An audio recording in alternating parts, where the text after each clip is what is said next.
Good morning students. अब तक हमने हिस्ट्री में चैप्टर 1, 2, 3 को अच्छे से पढ़ा और अच्छे से समझा, उसकी एक्सरसाइज को सॉल्व किया।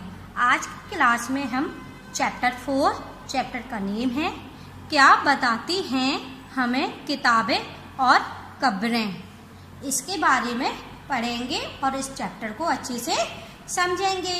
तो देखिए क्या दिया गया है। सबसे पहले पुस्तकालय में मैरी, मतलब मैरी एक लड़की का नेम है।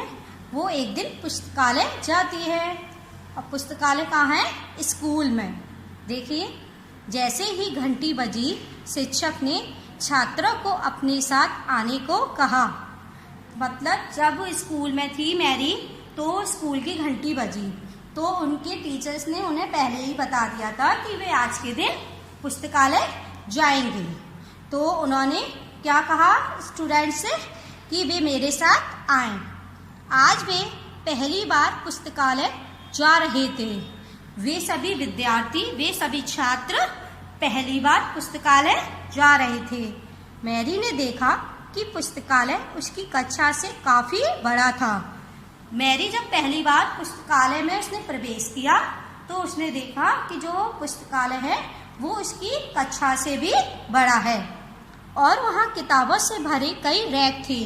और साथ में उसने क्या देखा कि पुस्तकालय में मतलब उस जगह पर बहुत सारी किताबें भरी रैक थी, जो मतलब ड्रॉर थी जिसमें हम किताबें रखते हैं।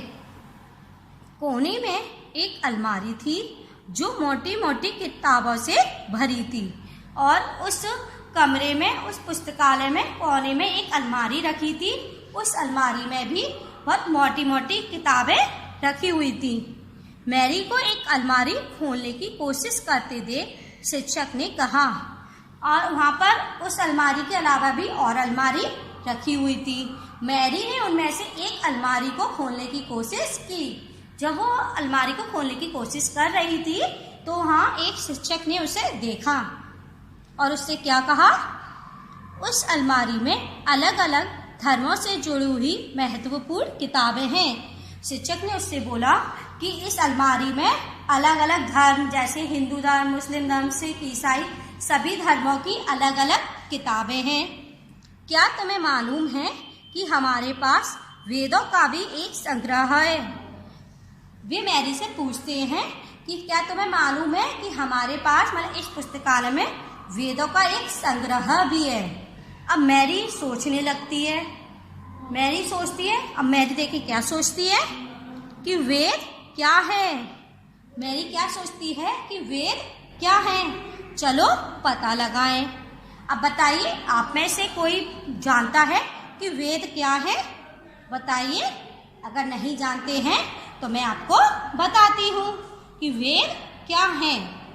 वेद संस्कृत भाषा के विद ज्ञाने धातु से बना है। जो वेद शब्द लिया गया है वो कहाँ से लिया गया है? संस्कृत भाषा के विद ज्ञाने धातु से, है ना। तो इस तरह वेद का अर्थ क्या हुआ? संस्कृत भाषा में जैसे आप हिंदी में शब्दार्थ पढ़ते हो तो वैसे ही संस्कृत भाषा में भी शब्दार्थ होते हैं। तो वेद विद ज्ञाने धातु से लिया गया है। तो इसका क्या अर्थ हुआ? ज्ञान। क्या अर्थ हुआ वेद का? ज्ञान। तो अब इस तरीके से वेद की क्या डेफिनेशन बनी कि वेद प्राचीन भारत के पवित्र साहित्य है जो हिंदुओं के प्राचीनतम और आधारभूत धर्म ग्रंथ भी हैं। क्या बनी कि वेद प्राचीन भारत के पवित्र साहित्य है जो हिंदुओं के प्राचीनतम और आधारभूत धर्म ग्रंथ भी है। तो अब आपको पता चल गई कि वेद क्या है। बच्चों अभी हमने वेद क्या है इसके बारे में जाना था। अब हम जानेंगे कि वेद कितने प्रकार के होते हैं।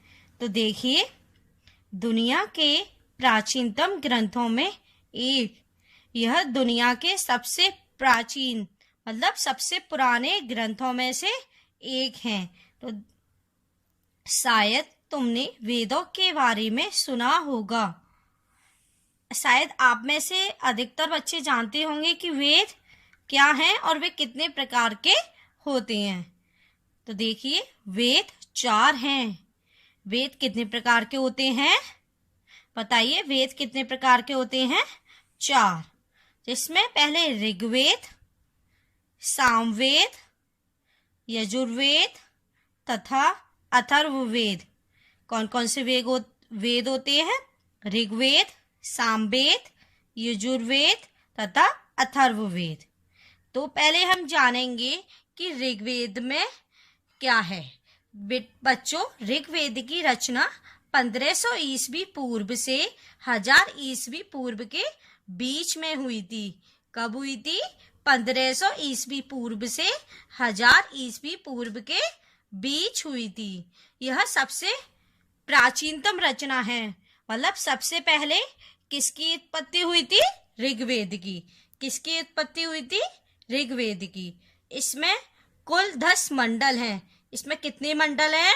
10 मंडल है एवं 1028 सूक्त है। क्या है? 1028। अब इसमें से अधिकतर बच्चे सोच रहे होंगे कि 1028 इसका मीन्स है 1028। क्या है? 1028 सूक्त। ये बात सभी को समझ में आ गई? अब इसके बाद कौन सा वेद दिया गया है? सामवेद। क्या दिया गया है? सामवेद।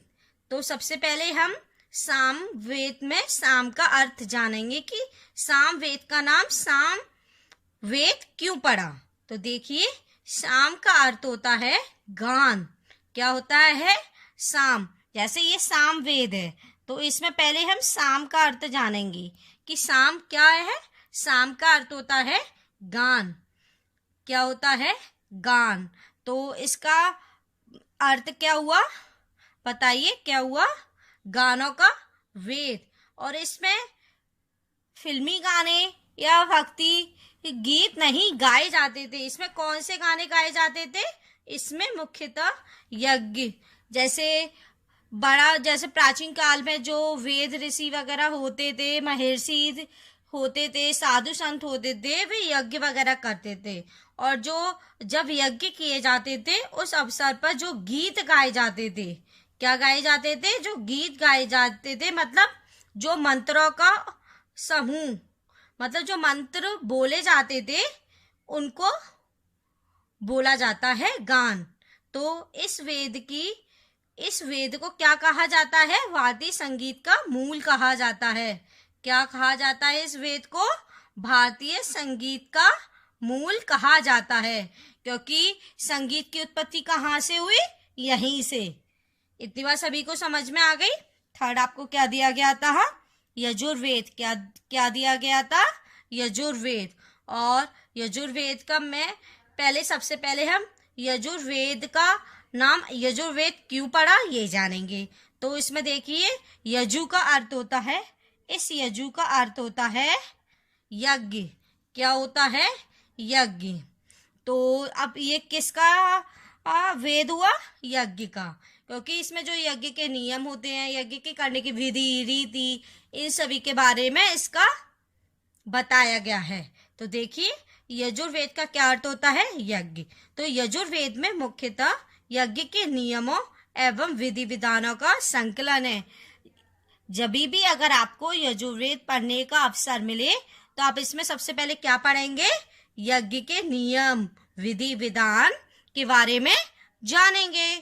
तथा फोर्थ आपको दिया गया है अथर्ववेद। क्या दिया गया है? अथर्ववेद। और बताइए, पता है आपको इस वेद की रचना किसके द्वारा की गई थी? अथर्वा ऋषि के द्वारा। इस वेद की रचना किसके द्वारा की गई थी? अथर्वा ऋषि के द्वारा की गई थी। और इसमें 731 मतलब 731 मंत्र है और लगभग 6000 पद्य है। कितने? 6000 पद्य है। तो अब हमने ऋग्वेद, सामवेद, यजुर्वेद तथा अथर्ववेद के बारे में समझ लिया। तो देखिए, अब इसके आगे क्या दिया गया है?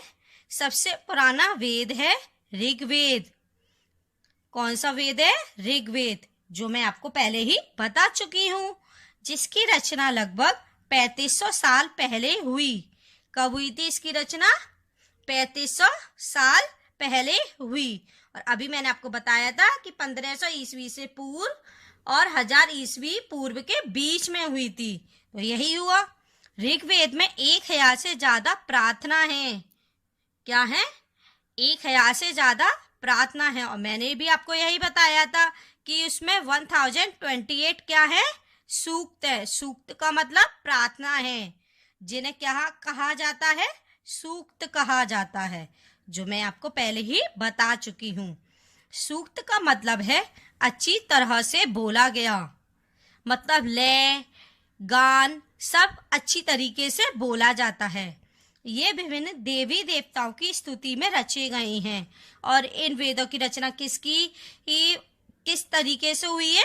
देवी देवताओं की स्तुति के लिए। इनमें से 3 देवता बहुत महत्वपूर्ण हैं और इनमें से अधिकतर देवी देवताओं के बारे में ही रचे गए हैं, लेकिन इनमें से जो 3 देवी देवता हैं वो महत्वपूर्ण हैं। और वे कौन से हैं? अग्नि, इंद्र और सोम। ठीक है। अग्नि किसके देवता हैं? आग के। इंद्र किसके देवता हैं? युद्ध के। और सोम क्या है? एक पौधा। क्या है? एक पौधा, जिससे एक खास पेय बनाया जाता था। क्या बनाया जाता था? पेय। जिसे अभी हम आज के समय में क्या बोलते हैं? शरबत बोलते हैं ना, उसको हम क्या बोलते थे पहले? पेय। ठीक है। सोम के पौधे से एक खास तरीके का पेय बनाया जाता था, जिसका उपयोग कौन करते थे? देवी देवता करते थे। ये बात सभी को समझ में आ गई? वैदिक प्रार्थनाओं की रचना ऋषियों ने की थी। मतलब जितने भी वेद लिखे गए हैं उनके अंदर जो भी प्रार्थना लिखी गई है, उनकी रचना किसने की थी? ऋषियों ने की थी। आचार्य विद्यार्थियों को इन्हें अक्षरों, शब्दों और वाक्यों में बांटकर सस्वर पाठ द्वारा कंठस्थ करवाते थे। मतलब जो प्राचीन काल में जो विद्यार्थियों को पढ़ाते थे, वे उन्हें कैसे पढ़ाते थे? अक्षरों, मतलब प्रत्येक अक्षर, शब्द और वाक्य को अलग अलग तोड़कर सस्वर मतलब सुर के साथ बोलकर याद करवाते थे। अधिकांश सूक्तों के रचयिता सीखने और सिखाने वाले पुरुष थे। मतलब ये जो प्रार्थना है, सूक्ति है, उन सबको किसने लिखा है? पुरुषों ने। और अधिकतर इनको कौन सीखता था? पुरुष सीखते थे। और सिखाने वाले और जो आचार्य सिखाते थे वो भी कौन थे? पुरुष थे। कुछ प्रार्थनाओं की रचना महिलाओं ने भी की थी। और इनमें से कुछ सूक्तियां या कुछ प्रार्थनाएं हैं जिन्हें किसने लिखा है? महिलाओं ने। किसने लिखा है? महिलाओं ने। ऋग्वेद की भाषा प्राक संस्कृत या वैदिक संस्कृत कहलाती है। ठीक है। मतलब जो ऋग्वेद है इसको जिस भाषा में लिखा गया है वो क्या है? प्राक संस्कृत, मतलब पुरानी संस्कृत, मतलब ऐसी संस्कृत जिसको हमने पढ़ा नहीं है, या वैदिक संस्कृत जो प्राचीन काल के समय चलती थी। तुम स्कूल में जो संस्कृत पढ़ती हो उससे यह भाषा थोड़ी भिन्न है। मतलब एट प्रेजेंट टाइम में हम जो संस्कृत पढ़ते हैं वो संस्कृत इन संस्कृत से काफी अलग है, क्योंकि आपने अपने घर में अधिकतर रामायण में देखा होगा कि जो संस्कृत में जो दोहा वगैरह लिखे होते हैं उनको हम अच्छे तरीके से पढ़ नहीं पाते हैं। उनको पढ़ने में हमें अधिक समय लगता है, और जैसे हम उनको पढ़ना प्रारंभ कर देते हैं, जैसे वो हमारे अभ्यास में आ जाते हैं तो वे हमें आसान लगने लगते हैं। लेकिन अभी हम जो संस्कृत पढ़ रहे हैं उसको हम आसानी से पढ़ सकते हैं। ये बात सभी को समझ में आ गई? अब इसमें आपको दिया गया है संस्कृत और अन्य भाषाएं। क्या दिया गया है? संस्कृत और अन्य भाषाएं। मतलब वेद किस भाषा में लिखे गए थे? संस्कृत भाषा में तो लिखे गए थे। इसके साथ हम इसमें भारत में बोले जाने वाली कई भाषाओं के बारे में भी जानेंगे। संस्कृत भाषा भारोपीय, क्या है? भारोपीय, भारत यूरोपीय। ये भारोपीय किससे बना है? भारत और यूरोपीय से मिलकर बना है। भाषा परिवार का हिस्सा है। मतलब ये संस्कृत भाषा को किस परिवार का हिस्सा माना गया है? भारोपीय का। किस भाषा का हिस्सा माना गया है? भारोपीय का। भारत की कई भाषाएं असमिया, गुजराती, हिंदी, कश्मीरी और सिंधी, एशियाई भाषाएं जैसे फारसी तथा यूरोप की बहुत सी भाषाएं जैसे अंग्रेजी, फ्रांसीसी, जर्मन, यूनानी, इतालवी, स्पेनिश आदि इसी परिवार से जुड़ी हुई हैं। मतलब जो भारत यूरोपीय परिवार है वो एक बहुत बड़ा परिवार है। इसमें भारत के कई राज्यों की भी भाषाएं मिली हैं, साथ में इसमें एशियाई देशों के भी भाषाएं मिली हैं, यूरोप की भी भाषाएं मिली हैं। तो इन सब से मिलकर क्या बना है? भारोपीय। और हमारी संस्कृत भाषा किस परिवार का हिस्सा है? भारोपीय परिवार का। उन्हें एक भाषा परिवार इसलिए कहा जाता है क्योंकि आरंभ में उनमें कई शब्द एक जैसे थे। और इनको एक जैसे ही भाषा परिवार का हिस्सा क्यों माना जाता है? क्योंकि इनमें बहुत से शब्द ऐसे थे जो हर भाषा में एक जैसे बोले जाते थे। उदाहरण के लिए मातृ। क्या है? मातृ। संस्कृत में क्या बोला जाता है? मातृ। हिंदी में मातृ को अर्थ क्या निकला? माँ। क्या निकला? माँ। और मदर किस में बोला जाता है? अंग्रेजी भाषा में। ये बात सभी को समझ में आ गई। अब आपको पता लगाना है कि बताइए क्या तुम्हें इनमें कोई समानता नजर आती है? बताइए क्या आपको इनमें कोई समानता नजर आती है? हाँ, हमें समानता नजर आती है। चाहे हम इसे किसी भी भाषा में बोल लें, लेकिन इनका अर्थ क्या निकलता है? इन सबका अर्थ एक ही निकलता है ना। उपमहाद्वीप में दूसरे भाषा परिवारों की भी भाषाएं बोली जाती हैं। मतलब जो उपमहाद्वीप है उसमें दूसरे परिवारों की भी भाषाएं बोली जाती हैं। उदाहरण के लिए पूर्वोत्तर प्रदेशों में तिब्बत बर्मा परिवार की भाषाएं बोली जाती हैं। जो पूर्वोत्तर प्रदेश है, राज्य है, उनमें क्या होता है? तिब्बत बर्मा परिवार की भी भाषाएं बोली जाती हैं। तमिल, तेलुगु, कन्नड़ और मलयालम द्रविड़ भाषा परिवार की भाषा हैं। ये तमिल मतलब जो साउथ साइड के जितने भी स्टेट है जैसे तमिलनाडु, आंध्र प्रदेश वगैरह, तो उनमें ये जो भाषा बोली जाती है वो किस परिवार का हिस्सा है? द्रविड़ भाषा परिवार का। किस भाषा परिवार का हिस्सा है? द्रविड़ भाषा परिवार का। जबकि झारखंड और मध्य भारत के कई हिस्सों में बोले जाने वाली भाषाएं क्या कहलाती हैं? Austro Asiatic. क्या कहलाती हैं? ऑस्ट्रो एशियाटिक परिवार से जुड़ी हैं। जो मतलब जैसे झारखंड राज्य है और जो मध्य भारत में जितने भी हमारे प्रदेश थे उनमें जो भाषाएं बोली जाती हैं वे भाषाएं हमारे किस भाषा परिवार से जुड़े हैं? ऑस्ट्रो एशियाटिक परिवार से। ये बात सभी को समझ में आ गई। हम जिन किताबों को पढ़ते हैं वे लिखी और छापी गई हैं। मतलब अभी हम वर्तमान समय में जिस किताबों को भी पढ़ते हैं, चाहे वो किताब हिंदी की हो, अंग्रेजी की हो, तो वे क्या है? पहले वे लिखी गई हैं और उनको बाद में उनको छापा गया, मतलब प्रिंट किया गया है। ऋग्वेद का उच्चारण किया जाता था और श्रवण किया जाता था।